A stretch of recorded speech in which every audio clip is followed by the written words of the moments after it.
Hello bachcho, I hope you are doing well at your home. Today we are going to start the fourth chapter of our class 11. You know that we are discussing about the kinematics, and under the kinematics we will study the two chapters. The first one is the motion in a straight line, and the second one is the motion in a plane. So today we will start the motion in a plane. The chapter is the motion in a plane.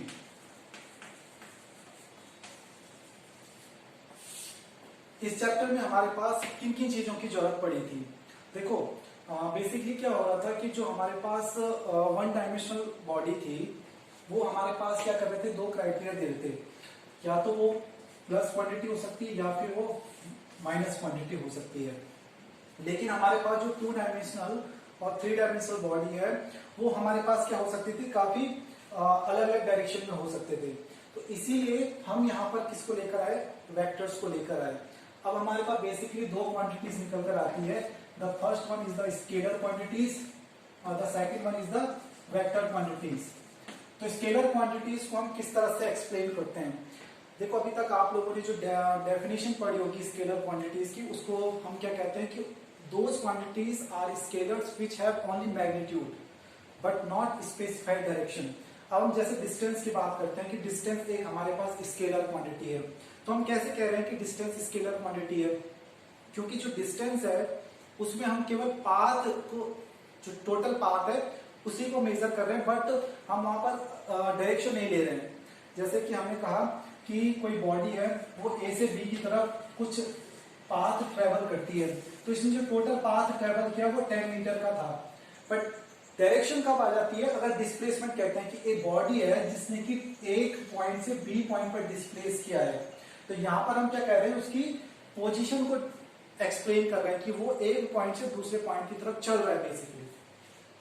तो scalar quantities हमारे पास ये हो जाती है। और नहीं, उसमें हम क्या करते हैं कि जितनी भी हमारे पास वन डायमेंशनल बॉडीज होंगे उनको हम किस पर लेकर आ जाते हैं, स्केलर में।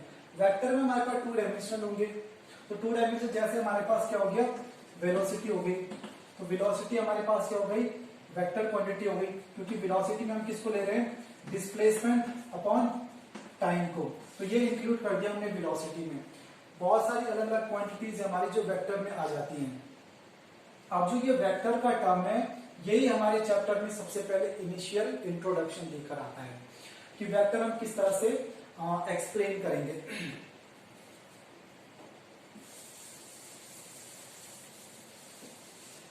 देखो हमें वेक्टर की जरूरत क्यों पड़ी, सबसे पहला जो हमारे पास टॉपिक बनता है कि why do we need vectors. और वेक्टर्स को हम किस तरह से क्या करेंगे, एक्सप्लेन करेंगे। देखो मानकर चलो हमारे पास एक जर्नी है ओ से ए पॉइंट पी, यहां पर कोई बॉडी है वो क्या कर रहा है, 10 किलोमीटर पर आवर की स्पीड से चल रहा है। अब इस 10 किलोमीटर पर आवर को इसने इस जर्नी में कंप्लीट किया है, मतलब वो चल रहा है, तो हमने क्या कर दिया, उसको स्प्लिट कर दिया स्मॉल स्मॉल उसमें पार्ट्स में तोड़ दिया। यानी कि अगर हम 10 पार्ट्स में स्प्लिट करते हैं तो उसका हर एक सेंटीमीटर हमें क्या बता रहा है, इसके जर्नी को एक्सप्लेन करते हुए चल रहा है। यानी कि 1 किलोमीटर पर 1 किलोमीटर 1 किलोमीटर 1 किलोमीटर, तो ओवरऑल हमारे पास टोटल कितना बन गया, 10 किलोमीटर। यानी कि इसमें ओ से ए तक की जो डिस्टेंस है वो 10 किलोमीटर थी, तो उसने 1 घंटे में यहाँ पर कंप्लीट किया होगा, तो उस 10 किलोमीटर को हमने स्प्लिट कर दिया इसके हर एक सेंटीमीटर को 1 किलोमीटर में।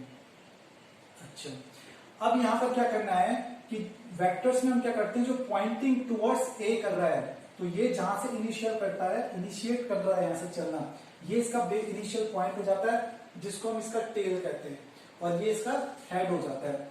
तो ये यहाँ पर टेल हो गया और ये पॉइंट हो गया इसका हेड, यानी कि फाइनल पॉइंट जहां पर एक्चुअल में पहुंच रहा है वो उसका हेड पोजीशन हो जाती है।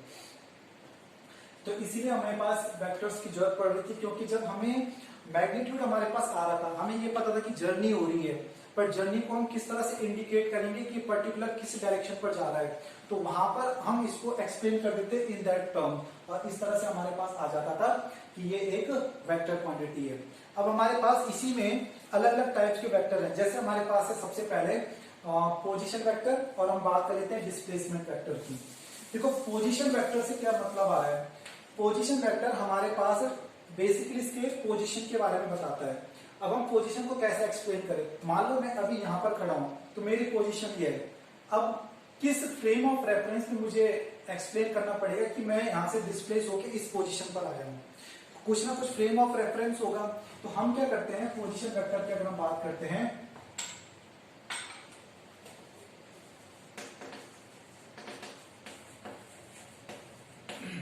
पोजीशन वेक्टर की मैं बात करते हैं तो पोजीशन वेक्टर में हम देख रहे हैं कि मान लो ये हमारे पास एक 2 डायमेंशनल बॉडी है, ये y एक्सिस हो गई और ये x एक्सिस हो गई, ये इसका ओरिजिन हो गया।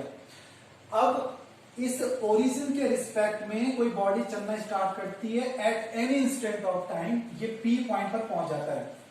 कोई बॉडी P पॉइंट पर पहुंच गया at any instant of time, तो इस समय विद रिस्पेक्ट टू ओरिजिन ये जो P पॉइंट पर ये जो पाथ बता रहा है, यही इसके पोजीशन वेक्टर आ गया। इस समय हम जो इस P पॉइंट पर पोजीशन बोल रहे हैं, ये विद रिस्पेक्ट टू ओरिजिन हो गई, तो इसीलिए इसको इंक्लूड कर दिया पोजीशन वेक्टर में।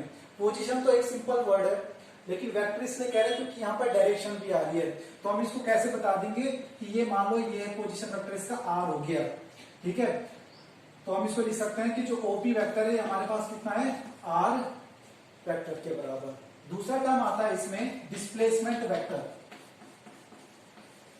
देखो डिस्प्लेसमेंट का मतलब हो गया कि पोजीशन के बीच का डिस्टेंस।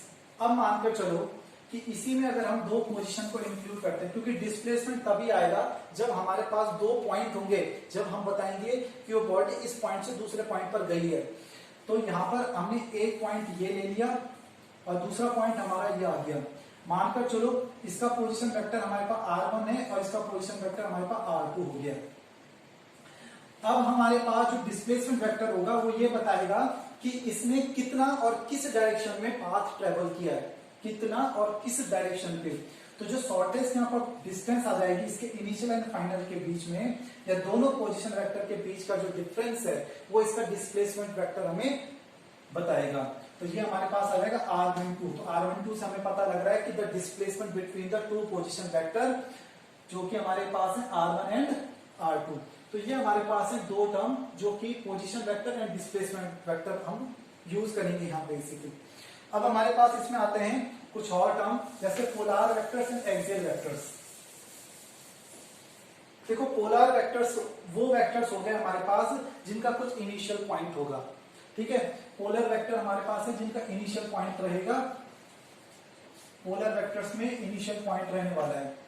और जो हमारे पास एक्सियल वेक्टर्स होंगे, तो एक्सियल वेक्टर्स हम उनको कहेंगे जो रोटेशनल इफेक्ट दिखा रहे हो। जैसे मान लो ये हमारे पास है, ये हमारे पास एक प्लेन हो गया, तो इस प्लेन में ये रोटेशन मोशन हो रहा है ना इसके एक्सिस के थ्रू।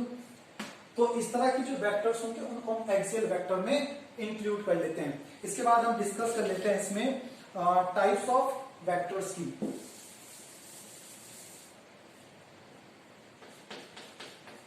हमारा जो नेक्स्ट टॉपिक है वो है टाइप्स ऑफ वेक्टर्स, ठीक है। तो टाइप्स ऑफ वेक्टर्स में सबसे पहले बात करते हैं इक्वल वेक्टर की। देखो इक्वल वर्ड जो वर्ड है उसी से आप लोगों को पता लग जाएगा कि इसमें इक्वल का मतलब क्या हो गया। अगर हम वेक्टर की बात कर रहे हैं तो कोई ऐसे वेक्टर्स, कोई दो ऐसे वेक्टर्स जिनका क्या हो, मैग्नीट्यूड बराबर हो। अगर हम इनको कहते हैं कि दे आर इक्वल वेक्टर्स, तो इसका मतलब हो गया कि दोनों का मैग्नीट्यूड और डायरेक्शन कैसे रहने वाली है, सेम। तो इनका मैग्नीट्यूड एंड डायरेक्शन सेम रहेगा। इक्वल वेक्टर्स में इनका सेम मैग्नीट्यूड एंड डायरेक्शन, ये दोनों सेम रहेगी। दूसरा आता है हमारे पास नेगेटिव वेक्टर।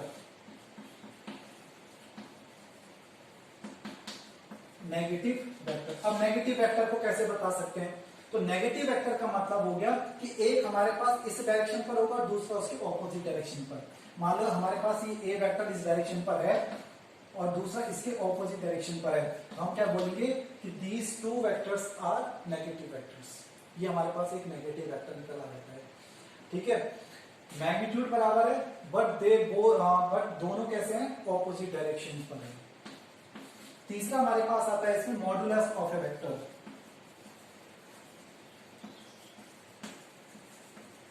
देखो मॉडुलस ऑफ अ वेक्टर का मतलब हो गया कि हम उसके मैग्नीट्यूड की बात कर रहे हैं। मान लो ये वेक्टर हमारे पास गिवन है मेरे को इसका केवल मैग्नीट्यूड चाहिए, तो मैग्नीट्यूड को मैं इंडिकेट करूंगा इस तरह से, तो ये हमारे पास हो जाता है मॉड्यूलस ऑफ अ वेक्टर, मतलब इसका रिजल्टेंट बताना, उस वेक्टर का एक पूरा मैग्नीट्यूड बताना कि ये एक्चुअल में है कितना, तो ये हमारे पास मॉड्यूलस ऑफ ए वेक्टर से पता लग जाता है। इसके बाद नेक्स्ट हमारे पास आता है इसमें यूनिट वेक्टर, फोर्थ हमारे पास आ जाता है यूनिट वेक्टर। देखो यूनिट वेक्टर बेसिकली हमारे पास यूज होते हैं फॉर प्रोजेक्टिंग द डायरेक्शन, जब भी हमें डायरेक्शन बतानी होगी किसी वेक्टर की तो तब हम यूनिट वेक्टर का यूज करते हैं। अब जैसे हमारे पास ए वेक्टर है कोई, इस वेक्टर को हम कब वेक्टर कहेंगे कि जब इसके पास मैग्नीट्यूड होगा प्लस इसका क्या होने वाला है, एक यूनिट वेक्टर होगा। तो इस यूनिट वेक्टर को हम डिफाइन करते हैं vector A upon mod of vector A, तो ये हमारे पास यूनिट वेक्टर निकल आता है, और जो यूनिट वेक्टर का मैग्नीट्यूड होगा वो हमेशा यूनिट ही रहेगा। इसके बाद नेक्स्ट आता है हमारे पास कोलिनियर वेक्टर्स। देखो कोलिनियर वेक्टर्स कैसे होंगे, जो सभी एक ही डायरेक्शन पर हो, कोलिनियर वेक्टर्स। तो कोलिनियर वेक्टर्स कैसे रहने वाले हैं, सेम डायरेक्शन पर। आगे बात सुनिए, जैसे हमारे पास ये दो वेक्टर्स हो गए, एक वेक्टर ए है हमारे पास और दूसरा वेक्टर हमारे पास बी हो गया। ए का मैग्नीट्यूड इतना है और दूसरे का मैग्नीट्यूड काफी ज्यादा है, तो जब ये सभी एक ही उसमें होंगे तो हम कहेंगे इनको कि they are in collinear vectors.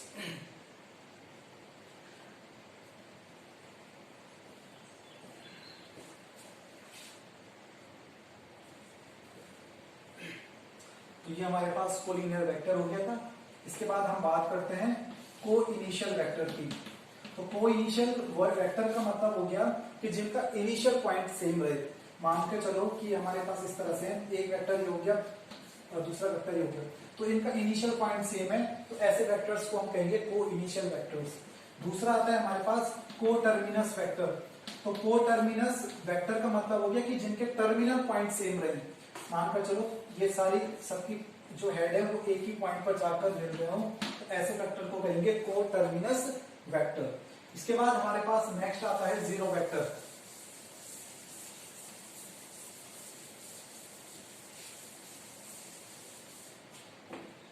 देखो जीरो वेक्टर हम किसको कहेंगे, those vectors which has a zero magnitude, जिनका मैग्नीट्यूड ही जीरो हो उन वेक्टर्स को हम क्या कह देते हैं, जीरो वेक्टर्स।